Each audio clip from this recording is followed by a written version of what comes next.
1973 ತಗೊಂಡಿರುವಂತಹ ಒಂದು single decision ಇಂದಾಗಿ ಸೂಪರ್ ಪವರ್ ಆಗಿರುವಂತಹ ಅಮೆರಿಕಾದ ಎಕನಾಮಿಕ್ ಹಿಸ್ಟ್ರಿಯಲ್ಲಿ ವರ್ಸ್ಟ್ ಕಂಡೀಷನ್ ಕ್ರಿಯೇಟ್ ಆಯಿತು.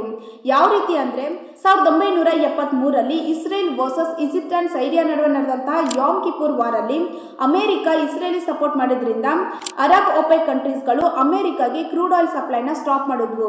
ಸೊ ಇದರಿಂದಾಗಿ ಆಯಿಲ್ ಶಾರ್ಟೇಜ್ ಆಯಿತು. ಹೀಗಾಗಿ ಆಯಿಲ್ ಪ್ರೈಸ್ 4 ಪಟ್ಟು ಜಾಸ್ತಿ ಆಯಿತು. ಇನ್ ದ ಸೇಮ್ ಟೈಮ್ ಈ ಆಯಿಲ್ ಏನೇನಕ್ಕೆಲ್ಲ ಯೂಸ್ ಆಗುತ್ತೋ ಅವುಗಳ ಪ್ರೈಸ್ ಕೂಡ ಜಾಸ್ತಿ ಆಗಿ ಇನ್ಫ್ಲೇಷನ್ ಕ್ರಿಯೇಟ್ ಆಯಿತು. ಈ ಇನ್ಫ್ಲೇಷನ್ ಇಂದ ಸಾಕಷ್ಟು ರಾ ಮೆಟೀರಿಯಲ್ ಗಳ ಕಾಸ್ಟ್ ಕೂಡ ಜಾಸ್ತಿ ಆಯಿತು. ಹೀಗಾಗಿ ಪ್ರೊಡಕ್ಷನ್ ಕಾಸ್ಟ್ ಕೂಡ ಜಾಸ್ತಿ ಆಯಿತು. ಸೊ ಇದರಿಂದ ಸಾಕಷ್ಟು ಕಂಪನಿಗಳ ಪ್ರೊಡಕ್ಷನ್ ಕೆಪಾಸಿಟಿ ಕೂಡ ಕಮ್ಮಿ ಆಗಿ ಅದರ ಪ್ರಾಫಿಟ್ ಕೂಡ ಕಮ್ಮಿ ಆಯಿತು. ಸೊ ದಟ್ ಎಕಾನಮಿ ಸ್ಲೋ ಆಯಿತು. In the same time production capacity ಕಮ್ಮಿ ಇದೆ ಅಂತ ಹೇಳಿ ಸಾಕಷ್ಟು ಕಂಪನಿಗಳು ತಮ್ಮ ಎಂಪ್ಲಾಯೀಸ್ ನೆಲ್ಲ ಲೇ ಆಫ್ ಮಾಡಿಬಿಟ್ರು. ಸೊ ಇದರಿಂದಾಗಿ ಅನ್ಎಂಪ್ಲಾಯ್ಮೆಂಟ್ ಕ್ರಿಯೇಟ್ ಆಯಿತು.